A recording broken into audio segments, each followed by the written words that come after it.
Langsung tanyakan kepada Bang Maman. Bang Maman, ini tadi menjadi sorotan juga pembahasan mengenai jejak digital ketika Bang Ridwan sempat menuliskan mengenai Persija. Kemudian juga dari sorotan-sorotan yang mengatakan bahwa ini terlalu melekat sekali nih dengan Bobotoh. Nah, artinya apa kira-kira yang akan dilakukan Bang Ridwan ini untuk effort mendekati Persija? Begini Mbak. Kalau saya sih nggak terlalu khawatir, justru saya melihat itu malah jadi kekuatannya Bang RK. Kenapa? Karena begini, ini kan dunia bola, ini kan dunia profesional transfer pemain. Jadi sama aja kayak misalnya ada pemain Persija dulu pernah main di Persib misalnya, atau Persib pernah main di Persebaya. Artinya apa? Pada saat orang itu main di klubnya yang memang sekarang menjadi klub dia, tentunya profesionalisme dan semangat beliau, para pemain itu main di klub itu ya akan menjadi yang paling utama. Profesionalisme ya.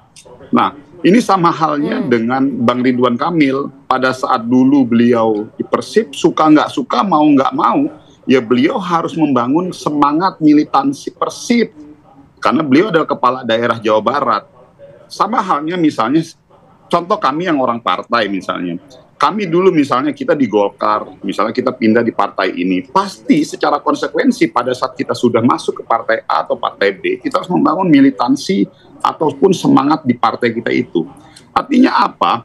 Justru ini bagi kami, kemarin kita udah evaluasi ya, isu mengenai Persija, Persib, dan Bang Ridwan Kamil, justru kita melihatnya ini menjadi advantage ataupun menjadi kekuatannya Bang RK, bahwa pada saat beliau menjadi kepala daerah, suka ataupun tidak suka, senang ataupun tidak senang, ya memang beliau harus salah satunya memprioritaskan klub bola yang ada di Jawa Barat, dalam hal ini Persib. Sama halnya juga nanti di Jakarta. Beliau misalnya kalau memang terpilih menjadi kepala daerah di DKI Jakarta, suka ataupun tidak suka, senang ataupun tidak senang, beliau sebagai kepala daerah wajib memikirkan apa yang terbaik untuk klub sepak bola di Jakarta, dalam hal ini Persija. Sebagai contoh, nah saya senang sebetulnya, saya setuju. Misalnya tadi, kalau kita ini kalau di dunia bola Mbak, yang dibutuhkan tuh sebetulnya apa yang bisa lu berikan untuk bola ini menjadi lebih baik dan lebih maju. Nah kalau misalnya melihat di Persija sudah menjadi juara 1. Pertanyaannya kan berarti sekarang gimana caranya setelah juara 1, ya mempertahankan juara. Itu satu ya. Lalu yang kedua, apakah ada potensi Persija untuk go internasional? Kan tinggal itu sebenarnya. Nah, perangkat-perangkat supporting pendukung untuk bisa membuat Persija menjadi lebih go internasional itu apa? Contoh tadi misalnya ada aspirasi home base. Yuk kita pikirkan bareng-bareng. Nggak ada salahnya. Tadi misalnya Mas Pram ataupun Mas Pongrekun dan segala macamnya sudah memikir, yuk kita pikirkan aja. Jadi saya rasa sih lebih kepada itu ya. Dan kembali lagi, saya setuju juga memang saran adik saya, teman-teman dari Jackmania, ya memang kita juga mungkin perlu untuk bersilaturahmi dengan Persija, bicara mengenai seperti apa langkah ke depan, whatever itu. Karena ini suka ataupun tidak suka adalah sudah menjadi bagian dari kondisi sosiologi masyarakat di Jakarta, ingin tim sepak bola kesayangannya maju kembali. Jadi wajar kalau misalnya isu mengenai Persija ini menjadi tinggi ratingnya, ya karena memang ya kita juga dulu pernah ada cerita ya namanya sepak bola ya seperti itu Mbak, itu memang menjadi kayak ideologi bagi masyarakat. Oke, baik. Jadi nanti saya juga akan saya bisa bicara seperti ini karena kebetulan saya memang membesarkan klub futsal saya itu dari Tarkam sampai akhirnya main di divisi utama dan peringkat kedua dan ketiga. Jadi kita sangat memahami suasana kebatinan teman-teman pemain bola. Nanti saya akan juga minta tanggapan dari Ibu Siti Fadilah dan juga Bang Ruhut seperti apa. Tahan dulu ya, kita akan sambung lagi di segmen berikutnya.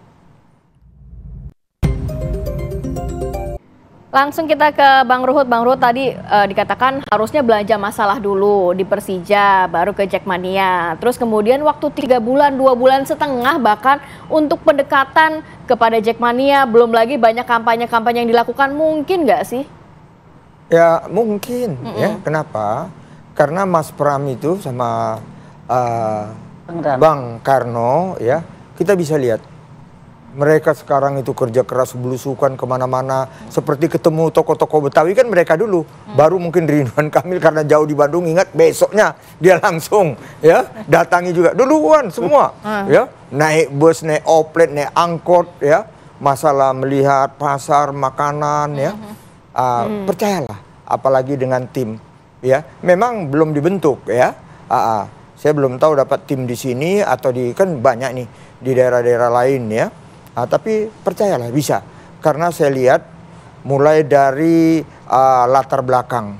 Siapa nggak tahu senior kami Mas Pram ya, Pramono Anung ini ketua Dewan Mahasiswa ITB ya, aktivis mahasiswa, mulai anak tangga yang dia lakukan. Dia orang yang paling cepat tanggap, dan nasihat dari ketua umum Jackmania itu sangat kita dengar.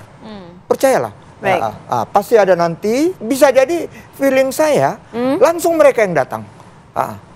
Ada di tempat kami juga ada memang toko-toko bola, tapi mereka yang datang. Apalagi Rano Karno, lihat dengan gayanya.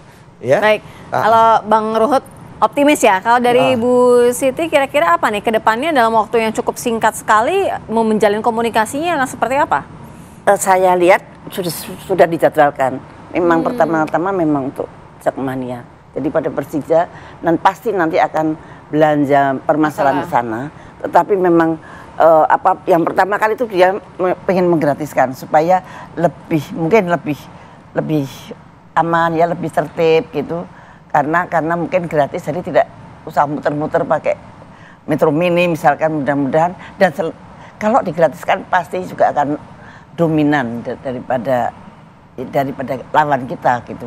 Jadi memang kita sudah dijadwalkan untuk ke Persija untuk belanja masalah. Karena ini memang waktunya makan singkat banget. Malah Bang Ruhut aja belum ada timnya ya, tim mana belum ya. Oh enggak, kan semua partai kan asal partai dulu. kan banyak. Kan semua lagi disusun. Semua tiga pasang ini semua mungkin independen ya. Kalau semua itu kita kan nanti tahunya nggak ada yang nggak lolos. Tapi kata hati kayak saya selalu di Kalimantan Tengah ya, karena ada sejarah saya di sana. Saya udah deklarasi 2 kali ya, kesehatan apa saya ikut terus. Saya rasa kalau juga kader-kader kami yang lain. Independen cuma Jakarta ya Jakarta aja. Iya Jakarta aja. Kita fokus ke Jakarta. Jadi lebih enak, kita doakanlah independen ini. Mas Diki, singkat sekalian closing statement. Ya, saya sih berharap bahwa siapapun gubernurnya nanti, gubernur Jakarta adalah gubernur Jackmania. Karena Jackmania itu adalah orang yang atau pihak atau masyarakat yang paling menjaga Jakarta dan mencintai Jakarta. Jadi dan salah satu tugas gubernur kan adalah membahagiakan warganya. Dan Jackmania itu adalah warga Jakarta juga. Jadi kalau untuk mau bahagiain warga Jakarta, bahagiain Jackmania, ya cukup bikin Persija jadi juara. Gimana cara? Karena udah ada 2 contoh gubernur yang berhasil sebetulnya. Bang Yos sama Pak Anies sebetulnya. Bang Yos tuh ngumpulin tim jadi bagus saat itu, ya kan? Dulu Pak Anies tuh bangun stadion dan kebetulan pas zaman Pak Anies juga Persija juara 2018. Nanti kita tinggal tunggu selanjutnya. Apakah gubernur yang baru bisa membuat Persija juara? Karena untuk menjadi juara itu butuh kesolidan semua elemen, baik itu pemerintah pusat, Jackmania maupun Persija. Ketika 3 komponen ini kawin, lah insya Allah amin, Persija bisa akan lebih bagus lagi dan bisa membawa nama baik Indonesia justru nanti. Baik, kalau dari Bang Ege closing statement. Iya, saya boleh jujur ya, saya biasa-biasa saja nih.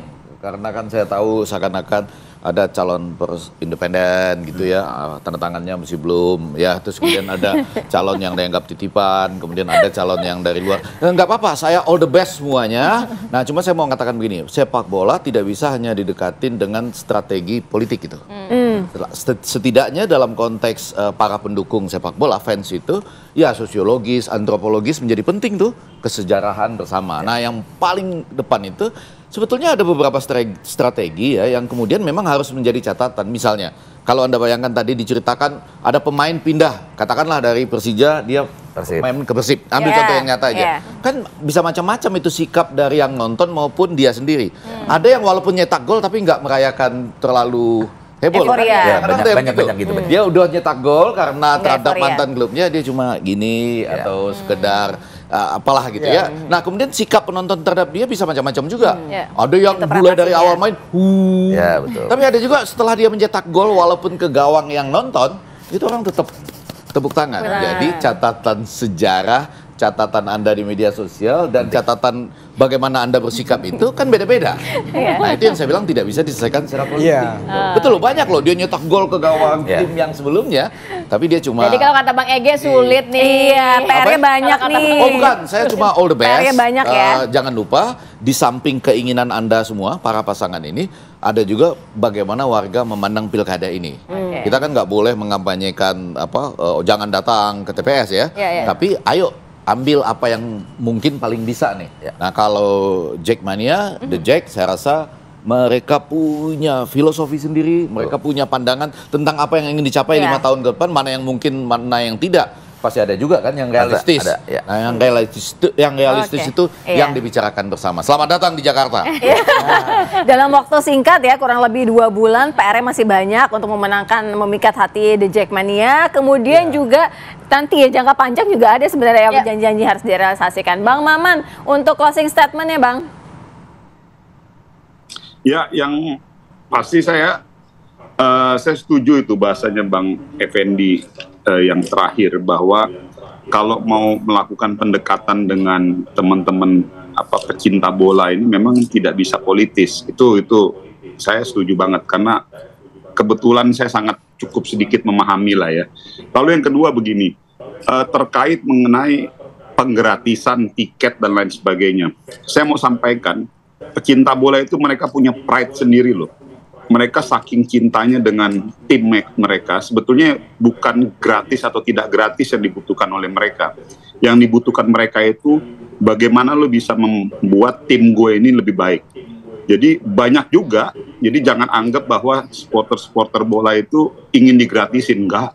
Mereka itu banyak juga nonton itu semua pada bayar kok, karena mereka punya pride. Itu dulu tuh, makanya saya setuju. Lalu yang ketiga, secara prinsip saya setuju banget bahwa memang ada PR tersendiri bagi Bang Ridwan Kamil untuk mensubstitut kesan image yang ada di badan beliau yaitu Persib menjadi sekarang di Persija. Tapi bagi saya itu let it flow aja. Saya rasa itu tidak perlu terlalu kita inikan, tapi itu let it flow, karena yang harus ditawarkan kepada publik di Jakarta itu ada bagaimana Jakarta ke depan bisa lebih baik, pembangunan transportasi dan lain sebagainya. Jadi saya pikir situ. Makasih. Poinnya sudah kita tangkap Bang Maman. Terima kasih banyak. Ini kita nantikan siapa yang bisa berhasil memikat suara dari Jackmania. Terima kasih banyak Bu Siti Fadila, Bang Ruhut, Bang Ege, Mas Diki dan juga Bang Maman sudah hadir. Terima kasih. Assalamualaikum. Timnas ya nanti malam. Kita doakan bersama ya. Sama-sama support timnas. Oke, kita harus ajak pemirsa untuk jeda dulu sejenak. Nanti kita akan memantau bagaimana agenda dari Paus Fransiskus di Jakarta. Saat lagi tetap bersama kami.